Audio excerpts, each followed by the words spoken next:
Halo teman-teman, kami dari kelompok 4 dengan anggota Adik Naguasa, Aprila Taopan, Alexander Rivaldo Nono, Ivona Lydia Mendes, Herlian Octavia, Novaldi Anin, Willia Wijiba, dan Primusandi Leopold. Kami mahasiswa dari Program Studi Pendidikan Matematika, Fakultas Keguruan dan Ilmu Pendidikan Universitas Nusa Cendana. Kali ini kami akan mempresentasikan tentang objek geometri, objek aljabar, dan objek fisik. Selanjutnya, anggota kelompok kami akan memaparkan materi.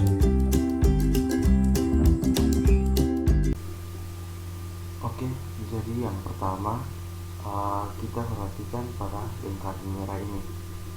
Ya, bagaimana kalian menyebut bagian yang ditandai dengan warna merah tersebut? Nah, warna merah tersebut di sini adalah objek fisik, yang artinya pojok dari sebuah benda. Nah, pojok dari sebuah benda itu yang dinamakan dengan objek fisik. Oke, jadi pojok dari meja ini dapat disentuh atau diraba. Jadi objek yang demikian adalah salah satu ciri dari objek fisik. Pada materi objek geometri, pada gambar 1, jika diandaikan gambar meja tersebut merupakan model kubus, tanda anak panah berwarna merah disebut dengan titik sudut. Titik sudut tidak dapat disentuh sebab titik sudut, rusuk, kubus, dan bangun ruang merupakan konsep yang ada dalam sebuah objek geometri.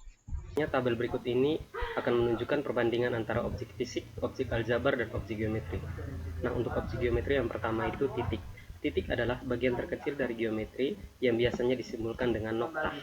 Nah, contoh bentuk aljabar dari titik itu X sama dengan 2. Nah, bentuk fisik dari contoh objek fisik dari titik itu misalnya kelereng. Ruas garis. Ruas garis sendiri merupakan sebagian dari garis yang dibatasi oleh dua titik ujung yang berbeda dan memuat semua titik pada garis di antara ujung-ujungnya.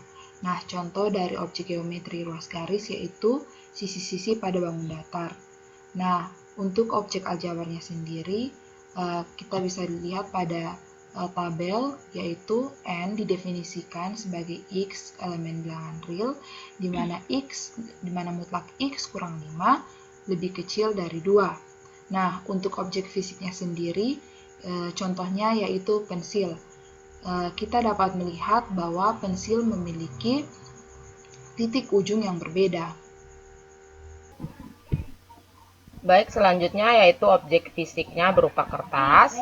Objek aljabarnya di mana X, Y ini merupakan elemen dari bilangan real dan di mana X lebih besar sama dengan 0, X lebih kecil sama dengan 3, dan Y lebih besar sama dengan 0 dan Y lebih kecil dari 5. Nah, objek geometrinya ini yang kita lihat itu bisa berupa daerah atau bidang.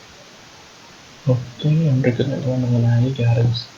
Jadi betul saja bahwa garis itu sendiri adalah kumpulan titik-titik yang memanjang secara tak berhingga kedua arah. Jadi yang dikatakan garis itu memiliki panjang yang tidak terbatas. Itu untuk objek geometri mengenai garis. Kemudian yang berikutnya objek fisik mengenai garis. Untuk objek fisik mengenai garis di sini kami tidak menemukannya karena garis itu sendiri kan memiliki sifat yang tidak terbatas. Untuk itu objek fisiknya di sini kami tidak mencantumkan objek fisik dari garis. Sedangkan objek aljabar pada garis itu sendiri adalah sini kami menuliskan contohnya yakni Y sama dengan 2X kurang 3. Jadi jika kita gambarkan ini pada koordinat kartesius, maka kita bisa temukan bahwa garis yang dibentuk dari Y sama dengan 2X kurang 3 memiliki panjang yang tak berhingga.